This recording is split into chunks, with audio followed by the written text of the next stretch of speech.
Hey, it's me, RP. Well, today I am going to be talking about the Aprilia Tuareg 660 that seems to have gotten, the internet in, quite a media frenzy. What with all the new, the new news about this recent release. So the thing is, I'm wondering whether the Touareg would actually be very applicable to Singapore. I have my reservations, but I'll go through it based on all these press releases that are on the internet already, and then I can formulate my thoughts and see whether it's something that Singaporeans will actually be keen on actually buying because I do have my own opinions about it that does not really put it in a very usable light, I'd say. Now, straight away, you can see, okay, this is definitely a render. It's not a real bike, but renders usually do have quite a lot of information, shown uh, when you're looking at it. I believe most of the external components that are shown in this render will eventually appear on the actual bike when you buy it off the showroom floor. Now, straight off the bat, I can see that it's got a rather large adjustable windscreen. Now, the thing is, the Touareg 660 is supposed to compete with the Tenere 700 by Yamaha and I think the KTM 790 Adventure R. Uh, it's sort of in that particular market, the middleweight adventure bike category. And a lot of these publications are speaking of the Touareg 660 as if it's going to be the next Tenere killer ever since the Tenere 700 came out a few years ago, actually last year, and became like the darling baby of every adventure bike owner out there that was in the market for a new one. But yeah, straight up off the bat, I can see the new Touareg 660 has a bigger windshield than the Tenere 700 off the showroom floor, and it's adjustable. And of course, this bash plate is a lot more, I would say, comprehensive than the one that is put on the Tenere 700 off the showroom floor. So I'd say these are all good points, okay? Means you have spent less on sourcing for all these parts in the aftermarket segment.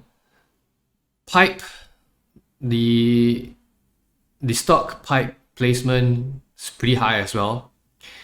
Generally for adventure bikes, it's nice, like the Versys 1000, to have it a bit low slung as opposed to being high slung.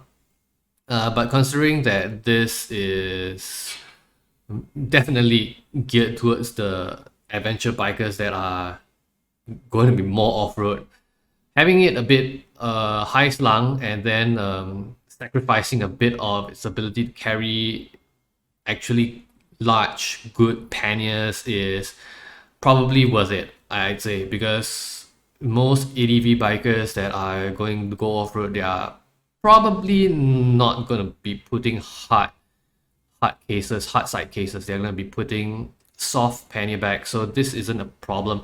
And having it high slung allows a bit of clearance against the ground in the event you are fording a rather deep river, or in the event you drop it, yeah, it's probably less likely to be crushed under the bike's weight. So that's all nice and good. Things that I can straight off the bat see that it's better than the Tenere 700. Now, when I look down at this Jalopnik article, going further down, now I'm trying to look for mechanical specifications, things that Aprilia has mentioned about, and I can fine. Okay, they are saying that the Tuareg is going to come with a 660cc parallel twin, which means it's going to be a smaller engine than the Tenere 700, which is a bit bigger in terms of engine size, and that means it's going to be slightly lighter. How much lighter? I will have to read on and see. Oh yeah, we have the weight here, 187 kilograms. Now this 660cc parallel twin is going to be going to have a claimed 80 horsepower and 50 pound-foot of torque, which okay, straight off the bat, we don't know if these claims are going to be true when it comes out next year in 2022. But straight off, you can tell that based on the claim figures, these figures are also better than the Tenere 700. The Tenere 700 is, I think, a bit lower at 76, 74 brake horsepower. So the difference in power is really minimal. Yeah, I believe most people aren't going to really tell the difference between 80 and 76 horsepower. But, you know, numbers are numbers. It's still an improvement over the Tenere 700. And the bike's dry weight, 187 kilograms dry. Now, I hate the idea of having the weight posted, you know, based on its curb weight. Because once you put in the fluids, the oil, the petrol, and everything that actually makes the bike run on the road, you know, that number does increase significantly. And it could be very different between the T7 and the Tuareg. Now, if I were to take the T7's dry weight, to make it a fair comparison, we are looking at 196 kilograms for the T7. So straight off the bat, we can also tell that this 660 parallel twin does indeed, being a smaller engine, contribute to the bike being lighter. Could be a lot of other things as well that contributes to the bike's lightness. Is, you know, the difference between 196 and 187 kilograms, which is 9 kilograms, going to make a huge difference? Probably not.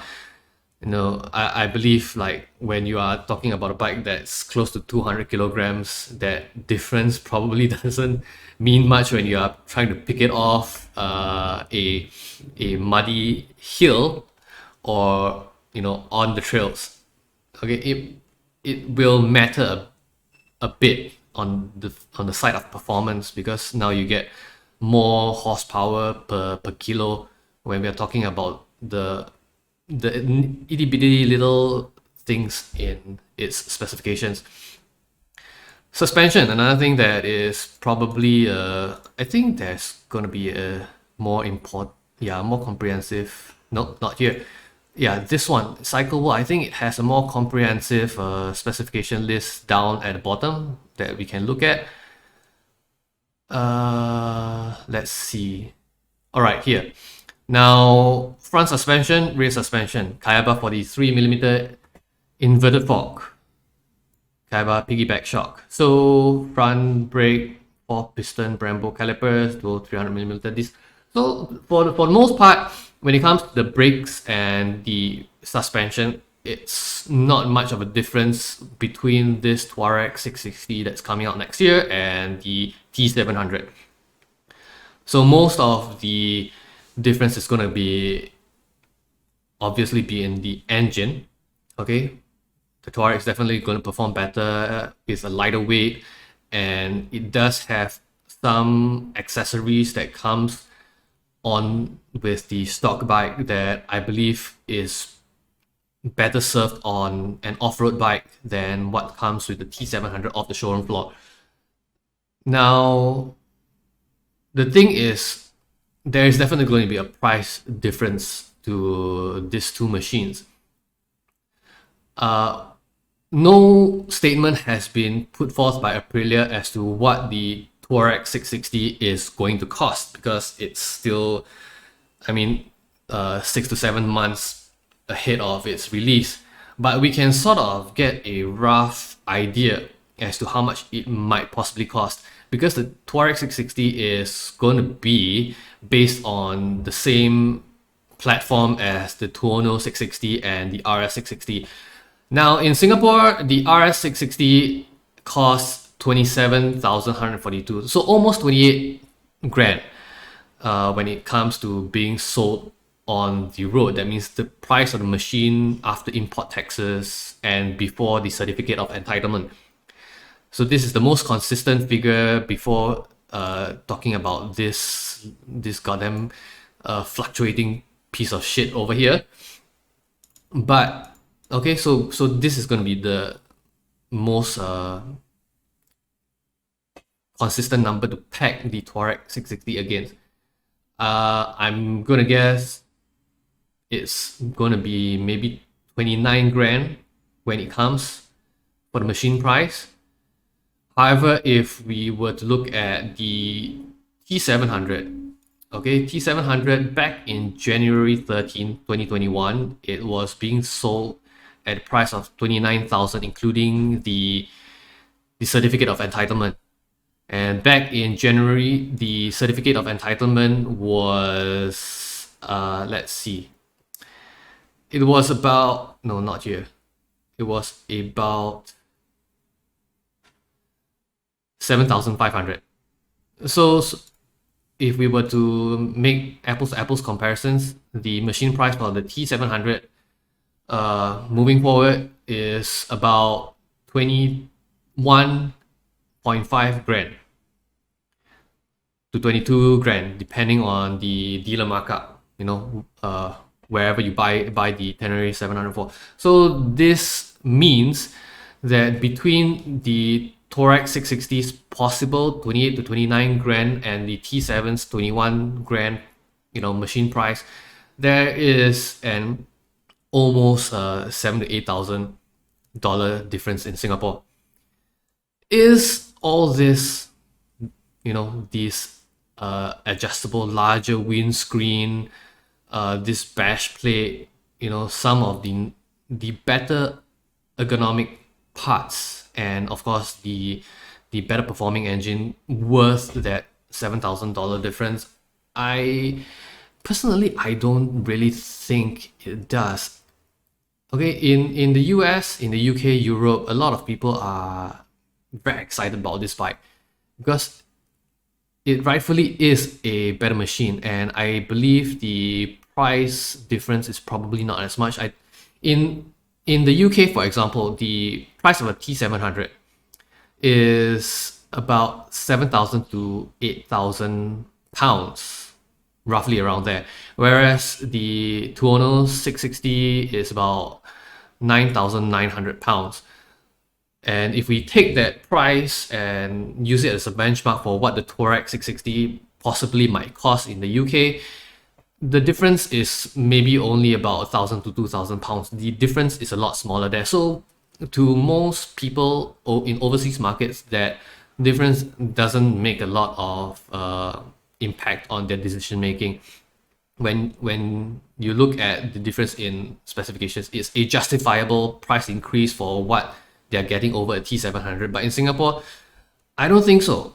You're paying 7,000 to 8,000 more for a bike that's marginally only better on paper than the T700.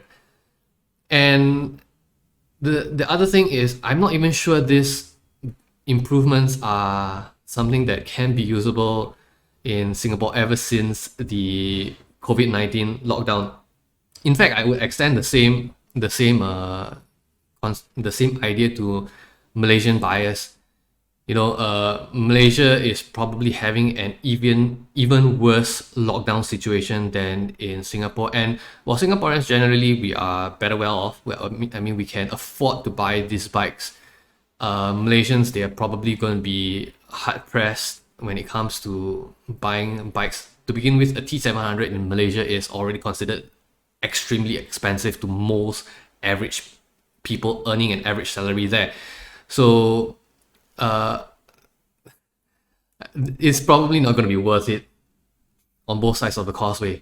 So I'm guessing this, you know, based on our local, you know, population, how things work around here, and why it's not worth getting a Tuareg.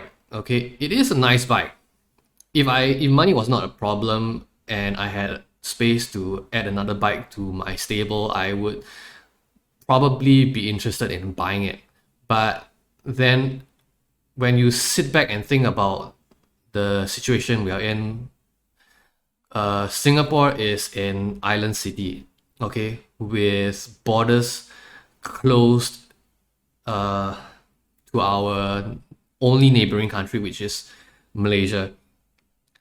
And without access to Malaysian land, the Tuareg is absolutely useless. Everything on this that makes it a better off-road bike than a Tenere 700 is useless.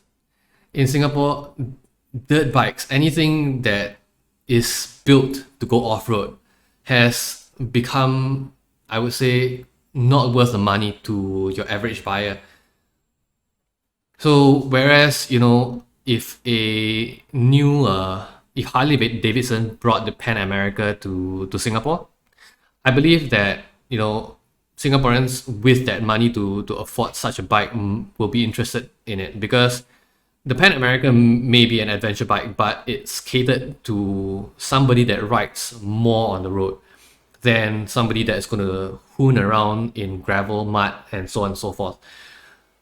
So the inflated price for Pan America is probably going to be worth it to those that can actually afford it, but the Tuareg, maybe not so much. And I believe it's going to be the same for people in Malaysia, because assuming that there are high-paying, high-net-worth individuals that are able to afford one of these, we are looking at a situation where movement control orders in Malaysia and the border control between Singapore and Malaysia seems to be going to, I think it's going to last for the next few years. Okay, 2022, 2023, 2024. This bike is coming out in 2022. Are you going to buy a bike in 2022 hoping that you are going to be able to use it in 2024? That's probably 2 years too late by then. You could have just kept the money, invested it somewhere, and then when 2024 rolls around and new dirt capable adventure bikes comes out with better features, better performance, then probably it makes more sense to buy it then as and when you need it, rather than buying it 2 years before you can actually use it and then watch as depreciation eats away at the value of the bike, and you're not using it for what you want to use it for all this time. So that's my personal opinion on how well the Tuareg 660 will do in Singapore and Malaysia. It's definitely not going to have the high chance of toppling the T700 anytime soon in these two countries. Not to mention that in Singapore, at least as far as I know, our Aprilia dealership is, the distributor for Aprilias in Singapore is far smaller than the ones for Yamaha. So Singaporeans tend to be a very practical lot. I can probably predict that with this whole COVID-19 restrictions in place, it's going to make the dealer support network a bit more strained than it was before. Probably in the past, if you had an Aprilia, even though Ma is a smaller company with probably a smaller network of a smaller logistics network than Hong Leong, which distributes Yamahas in Singapore, it was probably not as much of an issue. Okay, Singapore is end of the day still a hub for things coming in and out of the country, so getting parts is definitely easy, no matter the size of the company handling the logistics. But now with COVID-19 in place, this issue is probably going to be something that might pop up for long-term owners of Aprilia machines in the future. That might be of concern. You will still definitely be able to get parts. I believe that Singaporean companies like Ma and Hong Leong, no matter the situation, they will definitely get the parts for you, but there might be more difficulties for a smaller company with a smaller logistics network. So that's something to consider as well with regards to the popularity of the 660. I don't think it will possibly do as well as the US and UK when it comes to this particular bike model. So I'm not sure what you guys think. Let me know down in the comments, and I'll see you next time. Peace out. Bye bye.